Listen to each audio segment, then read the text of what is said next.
बचपन में आपने एक प्रयोग किया होगा, उसमें सूर्य की बिखरी हुई किरणों को एक लेंस के माध्यम से एकत्रित करके किसी कागज पर डालने से वो कागज को जला देती हैं, जबकि बिखरी हुई किरणें कागज नहीं जला पाती। आप जानते हैं कागज क्यों जला? क्योंकि लेंस का अपने लक्ष्य के ऊपर फोकस था। दूसरा उदाहरण आप कैमरे का ले सकते हैं। आपने देखा होगा कि कैमरे का फोकस अगर सही है तो फोटो अच्छी आती है, लेकिन अगर फोकस अच्छा नहीं है तो फोटो साफ नहीं आती। ठीक उसी तरह हमारी एनर्जी भी बिखरी हुई अवस्था में रहती है, लेकिन जब हम इसे एक ही दिशा में फोकस करते हैं तो चमत्कार हो सकता है, बिगड़े हुए काम बन सकते हैं और किस्मत नाम की चीज भी चमकने लग जाती है। फोकस का सीधा अर्थ होता है एकाग्रता, यानी आप जो भी काम कर रहे हैं उसे पूरा मन लगाकर करना और एक समय पर एक ही लक्ष्य पर ध्यान केंद्रित करना। जब आप अपने कार्य के प्रति समर्पित रहेंगे तब वो काम आपके लिए उतना ही आसान हो जाएगा। बस एक बार आप अपने काम के प्रति वो समर्पण, वो डेडिकेशन दिखाइए,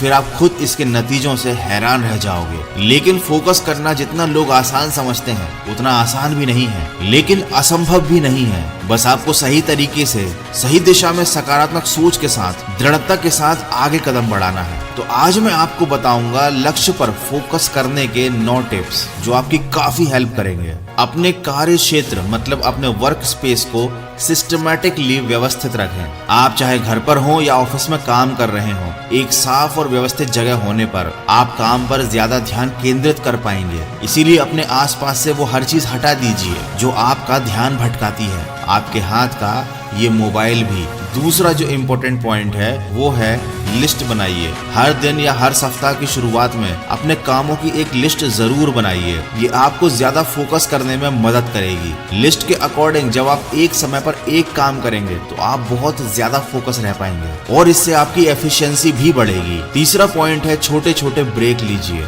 अगर आप लगातार काम करेंगे तो आपके फोकस के कमजोर होने के चांसेस बढ़ जाएंगे, इसीलिए हर घंटे में कम से कम 10 मिनट का ब्रेक जरूर लीजिए और इस दौरान मोबाइल लेकर ना बैठें, बल्कि थोड़ा रेस्ट करें, अपनी आंखों को आराम दें, गहरी सांसें लें। इससे आपको आगे का काम करने के लिए ज्यादा एनर्जी मिलेगी। अगला पॉइंट है मल्टीटास्किंग से बचें। बहुत से लोग सोचते हैं कि मल्टीटास्किंग अच्छा होता है क्योंकि एक ही बार में कई तरह के बहुत सारे काम आप पूरे कर सकते हैं, लेकिन लोग ऐसा गलत सोचते हैं। मल्टीटास्किंग आपके दिमाग को कंफ्यूज कर देता है, इससे आप कोई भी काम अच्छे से नहीं कर पाते। इसलिए मैं रिकमेंड करूंगा कि आप एक समय पर एक ही काम करें, क्योंकि आपको फोकस रहकर बेहतरीन काम करना है। अगला पॉइंट है लंबी और गहरी सांसें लीजिए। यदि आप काम करते समय टेंशन या चिड़चिड़ापन महसूस करते हैं तो कुछ देर अपनी आंखों को बंद करके बैठें और 5 से 7 मिनट गहरी सांसें लें। सांसों को कुछ देर अंदर रोक कर रखें और फिर धीरे बाहर छोड़ें। इस क्रिया से आपके मस्तिष्क को ज्यादा ऑक्सीजन मिलेगी और इससे आपका मूड तरोताजा हो जाएगा और आप अपने काम पर फोकस कर पाएंगे। अगला पॉइंट है गोल को सेट कीजिए। ये बात मैं अपने वीडियोस में पहले भी कई बार बता चुका हूँ। आपको कोई भी काम शुरू करने से पहले अपना लक्ष्य सेट करना बहुत जरूरी है। इससे आपको काम पर डटे रहने के लिए बहुत ज्यादा मोटिवेशन मिलेगा और बिना लक्ष्य को सेट किए कोई भी इंसान लाइफ में सक्सेसफुल नहीं हो पाता,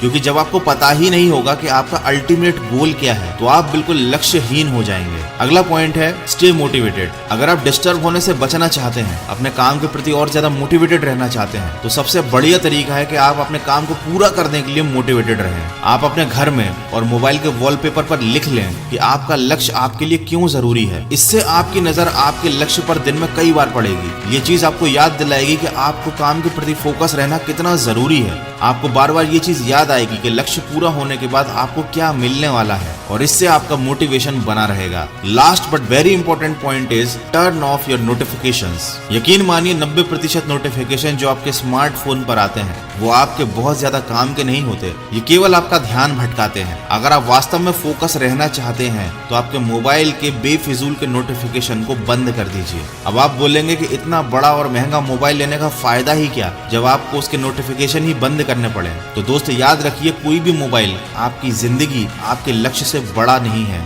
आपकी जिंदगी और आपके लक्ष्य से बड़ा नहीं है। आपने मोबाइल को अपने अनुसार चलाने के लिए खरीदा है, न कि मोबाइल के अनुसार खुद चलने के लिए। जो मैंने आपको पॉइंट्स बताए इनमें से अगर आप 3 भी अपनी लाइफ में बहुत अच्छे से इंप्लीमेंट करते हैं तो डेफिनेटली आपके टारगेट के लिए फोकस जरूर बढ़ेगा। तो सकारात्मक सोच के साथ और फोकस के साथ